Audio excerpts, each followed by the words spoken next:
और वो भूल गए। उनकी ये गलतफहमी आज दूर हो गई है।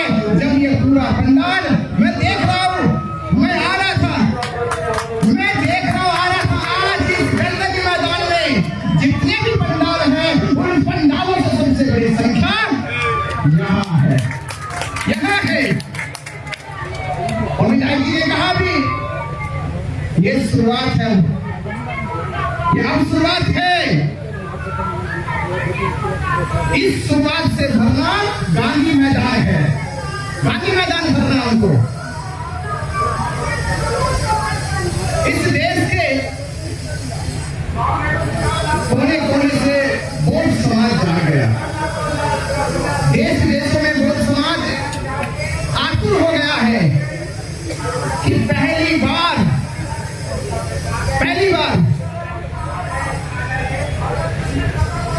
बौद्ध भिक्षु को फर्जी मुकदमे लगाकर, फर्जी मुकदमे,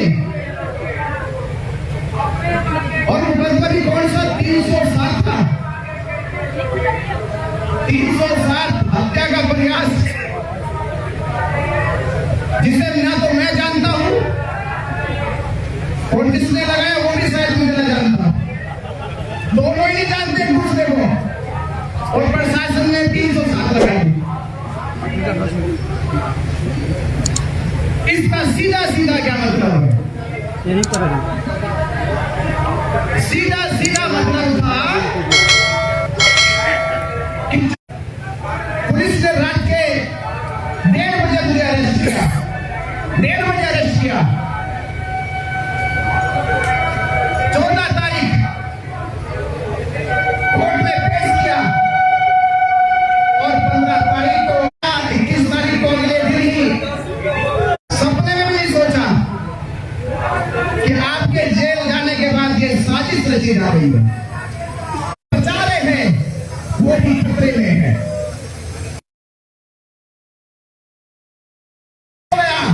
ये मैं आपसे यहाँ का मनुवादी, वो सामंतवादी हो गया कि ये आंदोलन भारत के लोगों का नहीं है, ये श्रीलंका से आजादी भंगा रहे हैं, जो ये आंदोलन चला रहे हैं। इसलिए उनके खिलाफ बहुत बड़ा जनमोर्चा खुल गया है। संख्या नामात्र थी, है ही नहीं थी। दूसरा आंदोलन भी उसी की, बौद्ध भिक्षु सुरेश ससाई थे, जिनके खिलाफ मोर्चा ये खोल करके जापान से आए हैं। इसमें भारत का बौद्ध भिक्षु नहीं कर रहा है। उस आंदोलन को भी असफलता की भेंट करना पड़ा। ये तीसरा आंदोलन शुरू हुआ, ये आंदोलन तीसरा शुरू हुआ। आपको एक चीज बता दूं मैं, ये आज कड़वी सच्चाई है।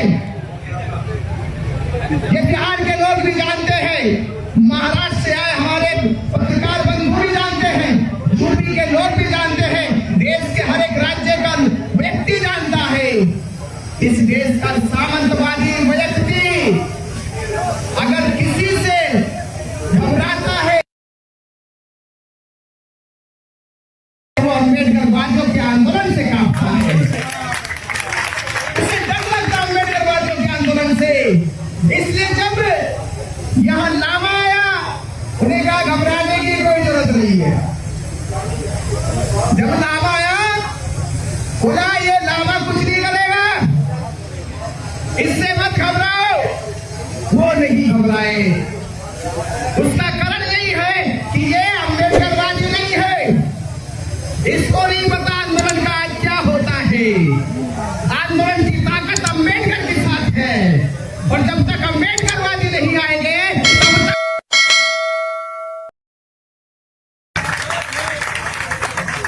पर वो ख्वाब उसका टूट गया। जब उस आंदोलन में बंदे कोरोना से लाहौर और बिना चाहिए की एंट्री हो गई। रचनाएं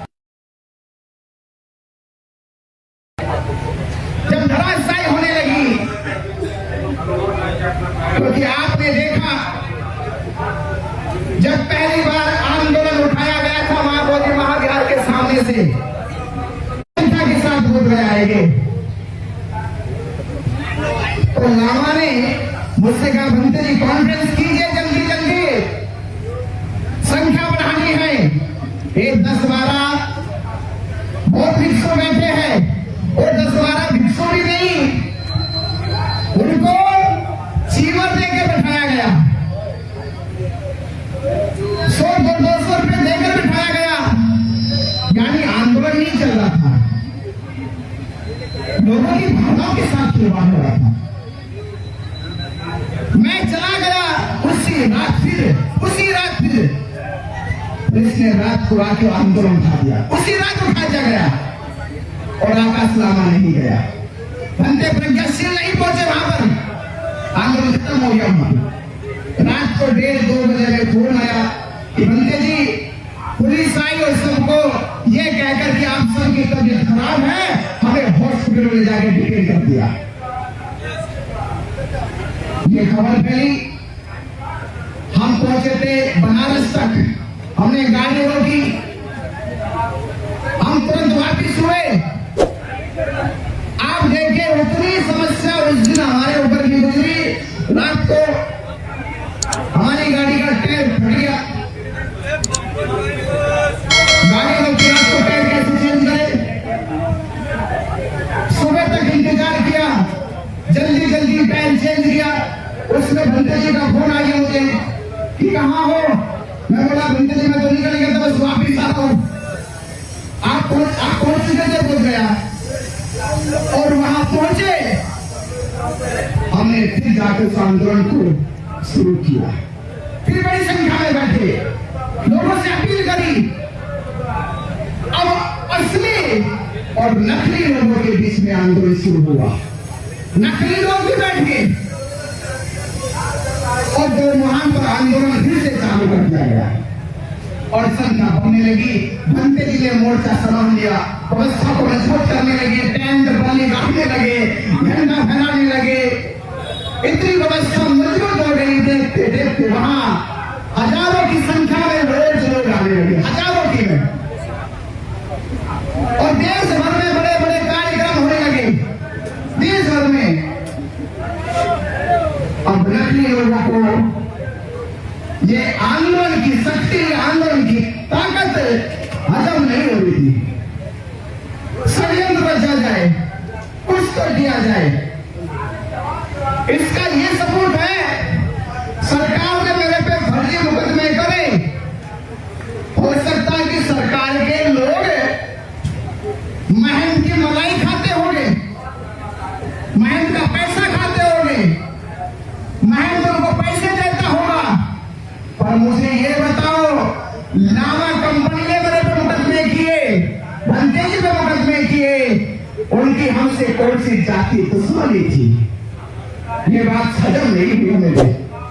सरकार के मुकदमे पता चलता है, पर हमारे साथ बैठकर जो आंदोलन में शामिल थे वो मुकदमे करते हैं, ये बात ना तो हमें हजम होगी, ना देश के लोगों को हजम होगी। क्यों क्या वो मुकदमे होने, क्या कोई हमारी दुश्मनी थी उनसे? जब कोई बात हमारे बीच में तुमने क्यों किए? क्योंकि वो समय आ चुका था, सारी पोल खुलने वाली थी। अब आपने देखा कि किस तरह से बिना सूचना के, बिना जानकारी के, इस हवाले पर कि भारत और पाकिस्तान का युद्ध चल रहा है, भारत पाकिस्तान का युद्ध चल रहा है, और हमने पूरे देश में ये बोलकर पूरे देश के लोगों को, अम्बेडकरवादियों को इकट्ठा करने का काम किया। महाराष्ट्र में सभा लगाई, छत्तीसगढ़ में लगाई, मध्य प्रदेश में लगाई, उत्तर प्रदेश में लगाई, और उस समय एक नारा गूंज गया था, 12 तारीख 12 लाख लोग बोध गया की धरती पे आएंगे।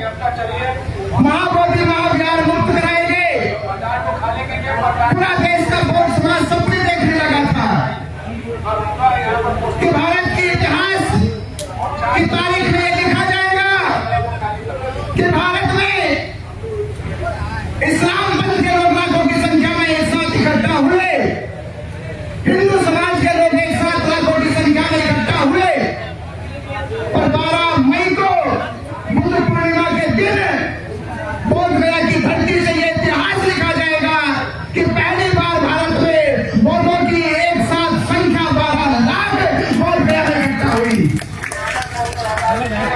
पत्रकार बंधुओं ने देखा होगा, आंदोलन शक्ति और एकता के साथ चलता है। उनको लगा कि ये आंदोलन तो बहुत ऊंचाई तक जाने वाला है। उन्होंने भारत और पाकिस्तान के युद्ध का हवाला लेकर बिना किसी जानकारी, बिना किसी सलाह मशवरे के आंदोलन को स्थगित करने की घोषणा कर दी। ये पूरा जग जाहिर है, पूरा जग जाहिर है। आज सोचो, हमसा में हमें पता चला, मीडिया में हमने देखा, मैं भंते जी को टेलीफोन किया, भंते जी ऐसा हो गया, मुझसे भी रहा जरा, भंते जी अपने पास सुनाई धरा, एक साथ बैठे। भंते जी मुझसे कहा कि रुको, थोड़ा धैर्य रखो। मैंने कहा भंते जी नहीं रुकना, नहीं रुकना, पुलिस आज ही रात को हटा देगी। इसको लिखकर चिट्ठी दे दी गई है, इंस्पेक्टर ने दिखाया कि ये प्रस्ताव हो चुका है, सिग्नेचर कर दिए गए, नाम लिख दिया गया। अभी चलेंगे, अभी चलेंगे हम लोग। पुलिस की वही 4-5 गाड़ियां उपस्थित पहुंच गए। हमने कहा ये इस फैसले से हम सहमत नहीं, आंदोलन स्थगित नहीं होगा, आंदोलन किसी भी हालत में खत्म नहीं किया जाएगा। और पुलिस के सामने कहा कि पुलिस अपनी ये मंशा कि आंदोलन खत्म हो जाएगा, ये गलतफहमी दूर कर ले।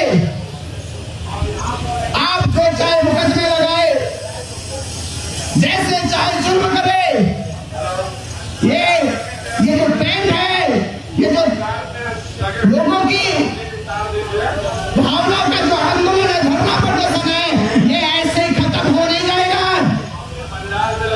पुलिस घबरा गई, पुलिस को लगा कि मुश्किल घड़ी है। वीडियो पूरे देश ने देखा, सुना, आंदोलन चलता रहा, यानी हमने उनकी उस मंशा में पानी फेर दिया। आंदोलन के टेंट को, धरना के टेंट को उभरने, आपने देखा, उभरने को नहीं दिया, उन्होंने स्थगित कर।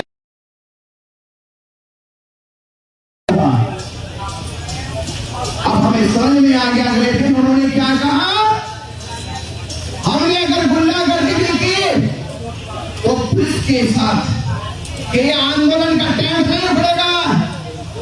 आप बताइए, हम आंदोलन को बचा रहे हैं, हम धरना को बचा रहे हैं, और लामा धंधे भगत और लोगों को लेकर 10 मई को, 11 मई को, 12 मई को 3 दिन उनकी जुबान से मेरा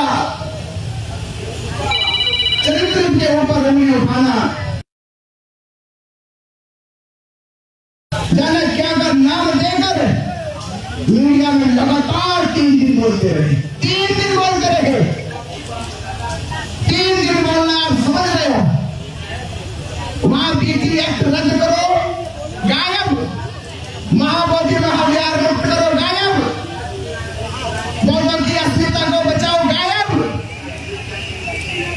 बस किसी भी तरह से भंते आचार्य, भंते करुणाशील रावल को इस आंदोलन के जो मजबूत स्तंभ है उनको कैसे गिराए, उनको लोगों की नजरों में कैसे गिराए, वो झूठा प्रचार 3 दिन लगातार करते रहे।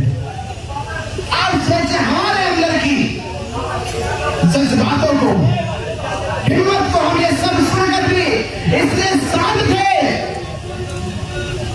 कि पुलिस तैयारी कर चुकी है कि दोनों गुटों में जो झगड़ा होगा, आंदोलन खत्म होगा। हमने सोचा झगड़ा नहीं करना, भी कुछ नहीं बोलना, 12 मई आएगी, पूरे देश का बोल समा जाएगा, निर्णय कर लेगा, ऐसा हो जाएगा। हम अपने दिल पे पत्थर रख के 2 दिन अलग बैठे रहे, और वो 2 दिन यही प्रोपेगेंडा चलाते रहे। 12 मई आई, 12 मई को हमने वादा किया था कि हम महाबोधि महाविहार के सामने जाकर वंदना करेंगे, यात्रा लेकर चलेंगे। पुलिस ने तो नोटिस भेज दिया, हमारे व्हाट्सएप पर लिखकर नोटिस भेजा, अगर आप भेजा जाएगा। हमने कहा हमने जो वादा किया है वो पूरा करेंगे। और आपने देखा, आप सभी पत्रकार बंधुओं ने देखा कि हम महाबोधि महाविहार पहुंचकर हमने वंदना करी और वहां से फिर हम अपने धरना स्थल पहुंचे। उस समय सैकड़ों की संख्या में बौद्ध भिक्षु साथ थे, हजारों की संख्या में उपासक साथ चले थे, धरना स्थल पहुंचे। और किस तरह का उन लोगों ने सैकड़ों बौद्ध भिक्षुओं का अपमान किया, ये सारी दास्तान मैंने ये सबने देख ली। अब उनको और खतरा बनने लगा कि अब पूरा देश जानेगा, पूरा बौद्ध समाज जानेगा क्या होगा। तो मैं जानू तो 3 ग्रुप का नाम ले रहा हूं। एक ग्रुप था बीटीएमसी। बीटीएमसी ग्रुप में कौन, मैं आज पूरा चैलेंज से नाम ले रहा हूं, जेल में जाके पता चला मुझे। बीटीएमसी ग्रुप में पहला नाम था अरविंद सिंह। ये साजिश में शामिल कौन था? अरविंद सिंह। बीटीएमसी ग्रुप का दूसरा सदस्य था किरण लामा, जो आकाश लामा का रिश्तेदार है। ये बौद्धों को नहीं पता है, ये हम लोगों को नहीं पता कि आकाश लामा का रिश्तेदार किरण लामा इस साजिश में शामिल है। और बीटीएमसी का तीसरा सदस्य था वहां की सचिव महाश्वेता। और दूसरा ग्रुप था प्रशासन का, जिसमें भी 3 लोग थे। पहला एसडीएम, दूसरा डीएसपी और तीसरा इंस्पेक्टर। दूसरे ग्रुप में 3 लोग। और इधर इस ग्रुप में भी 3 लोग, इधर भी 3 लोग। 3 लोग, जहां 3 हो जाएंगे वहां खेल रुकेगा। 3 लोगों का अनाउंस करा दीजिए, ये तो आंकड़ा है, काम निकलना हो जाता है। अनाउंस कर दें। इधर भी 3 लोग थे। पहला आकाश लामा और मिसेज लामा आंदोलन में प्रतिबद्ध। आकाश लामा, मिसेज लामा और प्रज्ञाशील बंते जी, 3 लोगों के बीच की साजिश थी। अब मुझे बताओ, मैं अकेला चल जाएगा? आपको जेल नहीं रहे, आकाश लामा बाहर थे, प्रज्ञाशील बाहर थे। और जब आप लोग आंदोलन चला रहे थे तो आपकी उपस्थिति में आंदोलन खत्म क्यों हो गया? कहां चला गया आंदोलन? जब मुझे गिरफ्तार किया गया तो जानते डीएसपी क्या कहता है? भंते जी, आपको पहले चेतावनी दी गई थी कि आप ऐसे भाषण मत दीजिए। आप मेरे पंडितों के खिलाफ मत बोलिए। आपने नहीं सुनी, तो आज एक बार और मौका देते हैं आपको। उन्होंने वो चिट्ठी दिखाई कि ये आंदोलन 2 दिन के बाद खत्म करके जाएगा। अगर आप भी चाहते हो कि इस आंदोलन में आप प्रशासन की भेंट ना चढ़े, जेल ना जाए, ये रात के 3 बजे बात हो रही है। और ये बहुत देर में मुझे नहीं रखा गया, मुझे लेके सिविल लाइन गया में वहां लेकर चले गए। 2 घंटा मुझसे लगातार पूछताछ की गई। 2 घंटे रात को 3 बजे पूछताछ की गई। कहां से आए हो, क्या मकसद है, आप ही क्यों, आपको पैसे की फंडिंग कहां से हो रही है, दुनिया भर के सवाल। और आखिर में मैंने ये कहा, अगर मैं बाहर हूं तो आंदोलन में हूं, अगर मैं बाहर हूं तो आंदोलन में हूं, आंदोलन के बाहर नहीं जा सकता। अगर जेल भेजना है तो आंदोलन में से मैं ही नहीं रहूंगा। तो ये मत समझ लेना कि आंदोलन खत्म हो जाएगा। आप केवल इतना कर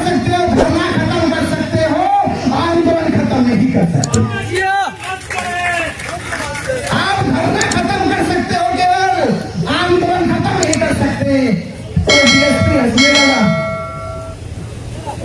बोला कि मानोगे नहीं, मगर बिल्कुल नहीं, मुकदमे लिख के जेल भेज दिया।